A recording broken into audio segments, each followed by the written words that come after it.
Welcome to ArtsWestchester Virtual Arts Workshops. My name is Frank Ingrasciotta. I'm an actor, director, playwright, and an ArtsWestchester teaching artist. Today, we're going to have some fun learning about a core skill used by actors, improvisation. I'm sure you've heard of improvisation. It means something you create without preparation or making it up as you go along. What I love about improvisation is it stretches the imagination and it sparks spontaneity and enhances listening.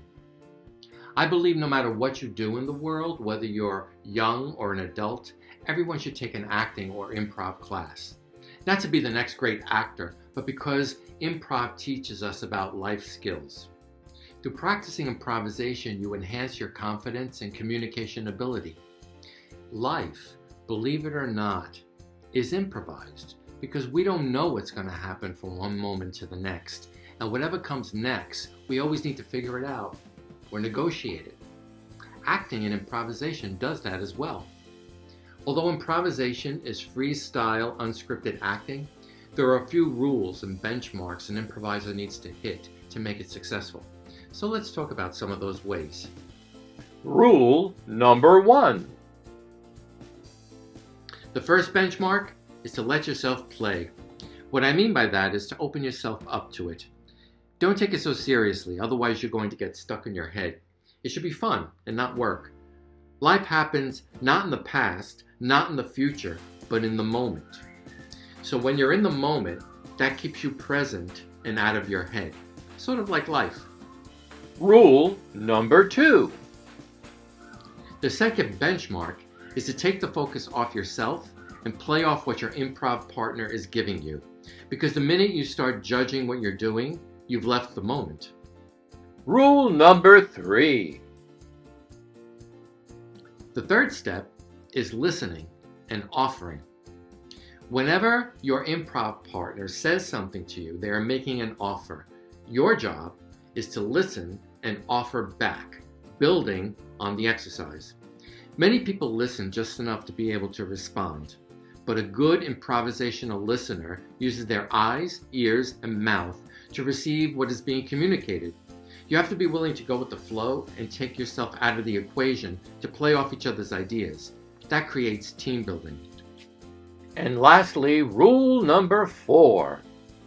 The next step is the most agreed upon rule in improvisation, and that is to say yes and.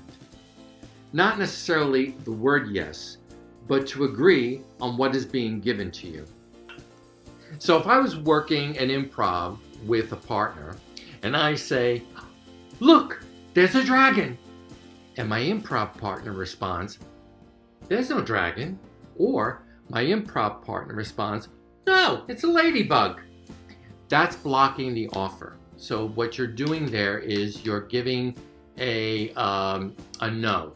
And from there, it makes it hard to build. But if I say, "Look, there's a dragon," and my improv partner says, "Quick, hide the treasure," then I can respond back with something that builds on that, and then they can respond back with an offer that builds on that. We're listening, we're responding, we're building, and we're saying yes and to our offers. And then nobody knows where it goes. And sometimes it goes really to a great place, and other times it goes to a place where maybe it doesn't work as well. But at least you're building and you're practicing and it's moving. These improvisational rules guide our impulses, allowing us to funnel the process. It also allows us to relax and have fun. Remember, there's no wrong. Nobody dies. Failing is just a moment that passes. It doesn't make you a failure, just like life. As an improviser, you get to start over again. The more you do it, the better you get at it. So we're going to do some exercises. These are not my exercises. They're well-known standard exercises in the improv world. However, some of them I put my own slant on. Most improv is done in groups. However, it may not be a good idea at this time as we're practicing social distancing to be working in a large group. But you could do these exercises with one or two other people that you feel safe with. If you want to work with a group, you might want to put together a FaceTime. You could also do this through a group Zoom chat. And these exercises lend itself to that.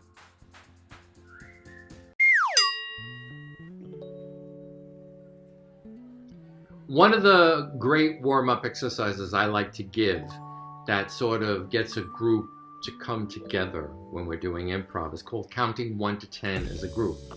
And it works this way. Everybody will be in a circle, standing or sitting with their legs crisscrossed, and everybody's eyes are closed. The leader, which in this case would be me, starts with the word curtain. Curtain acts as ready, set, go. And then after curtain, the leader says 1. 1 is always the leader's number. Then at random in this circle, not in order, okay, you're not going 1, 2, 3, 4, 5, it's random. So then somebody will say the number 2. And then somebody will say the number 3, 4, 5. 10 is the goal number. But if you can get beyond 10, that would be great as you get better at it.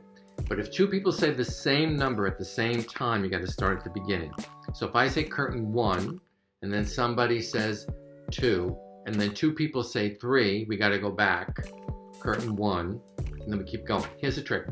You cannot rush. You have to take your time. It's okay to have silence and listening between each number. You can't say more than one number if you're a large group. Everybody just gets a number, then you don't speak again until you pass 10, if you want to go beyond 10. So there's 2 kinds of listening in a group.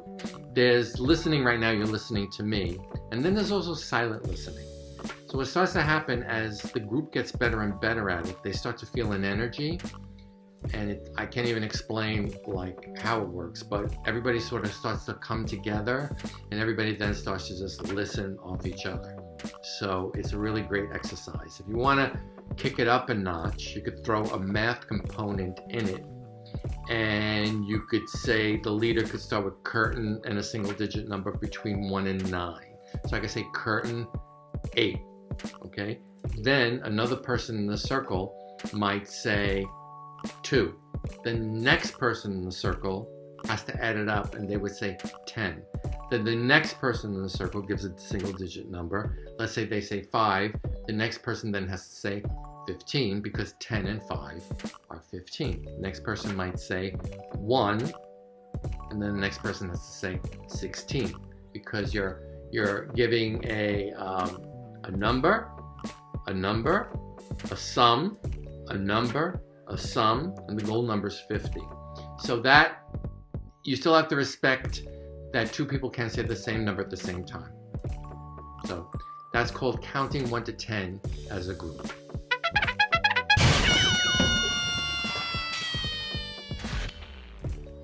The next exercise we're going to try is called object transformation. It's to take an object and transform it into something. Now, you could use a ball, you could use any object you want, a large glove, a scarf. I like to use scarves because I find with scarves, people can really create a lot of things with them. Now, you will take it and you will transform it into something. And it cannot be a scarf because it is a scarf. But you could turn it into anything you want. And people, when I've done this in a circle, have done some really creative things with it. So you pass it over to one person and they'll take it, and it's the first thing that comes to their head. So they really got to be quick with their imaginations. For example, I might take this and then I might turn it into a weight. Okay, so it would be a barbell. And you can speak when you say it. Then I might take it and toss it to the next person, and the next person then might take it and then turn it into the strap hanger on a bus and say, it's crowded, get away from me, you're too close to me. And then the next person might take it and then turn it into a beard. And then the next person might take it and turn it into a baby. And then the next person might take it and turn it into a pair of pants or a swing. So it's a great icebreaker, and it's also really great because it forces you to think quick on your feet. So that is called object transformation.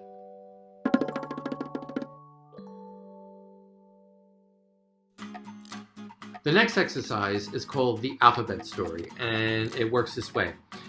We're going to build a story, and I will start the first line of the story with the word that starts with the letter A.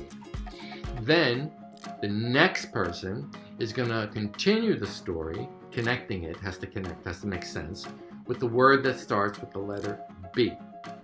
And then the next person has to continue with the word that starts with the letter C. And the story does not have to be long, maybe like a line or two, a word, or you know, but not long. Okay, so if I say, "Oh my God, antlers!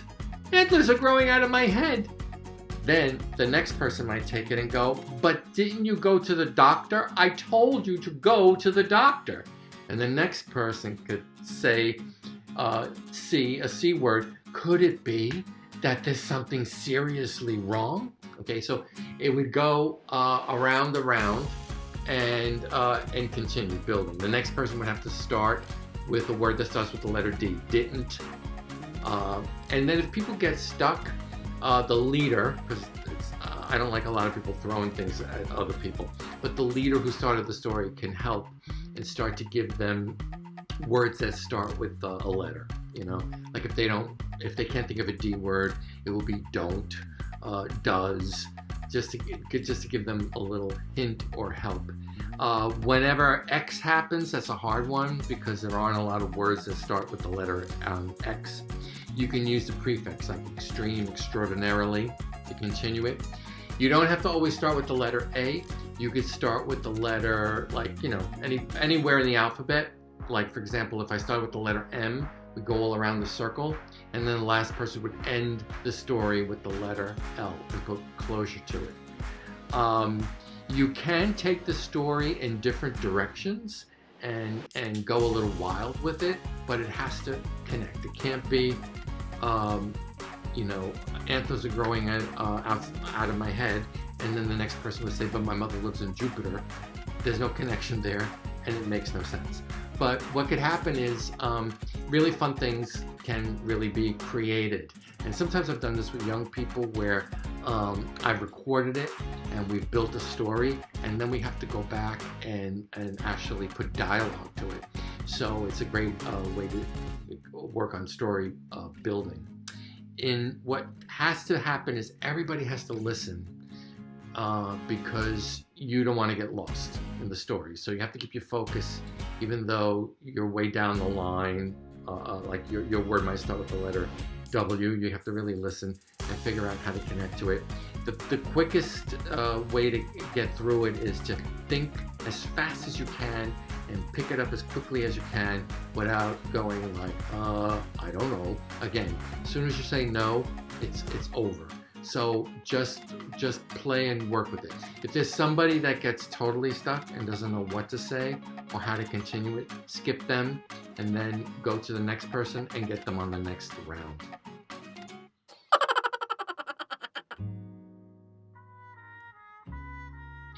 The next exercise I really enjoy is called "What Are You Doing?" And it works this way. I will start an action. So let's say I am digging, okay? And the person next to me says, "What are you doing?" So I have to keep my action going until I could think of another action that then they can pick up. So if I'm digging and it looks like I'm digging and they say, "What are you doing?" then I might say, "Brushing my teeth." So then they start brushing their teeth. Then the next person next to them has to say, "What are you doing?" They keep brushing their teeth until they can pass a new activity. So while I'm brushing my teeth, I might say, "Painting a portrait." So then the next person would start to do that. Then the next person says, "What are you doing?" Now, to keep the whole group engaged, whatever that activity is that's being passed on, everybody could do it and imitate it as well. So we're really just passing an action across the room in a circle, and you can be as silly as you can, but you want it to be doable actions. Dancing, swimming. It can't be things that, you know, aren't that interesting, like doing a math problem. You know, you want to keep an action that creates movement, that creates imagination. Okay, it has to be something that you can really act out.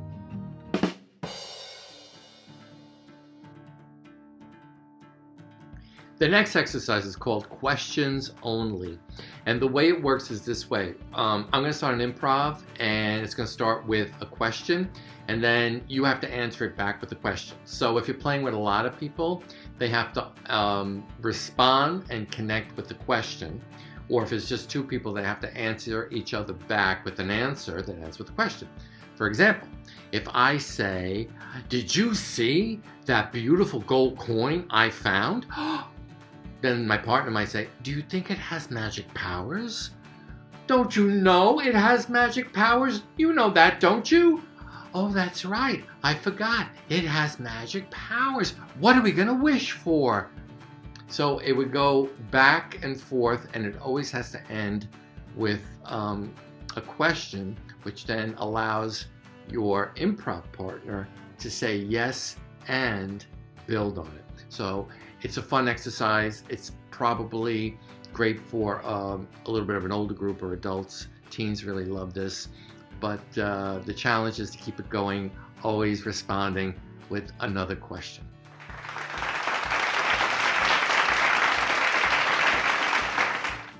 So these are some well-known improvisational exercises that you could do with one other person, or you could do as a group. You can even do them virtually.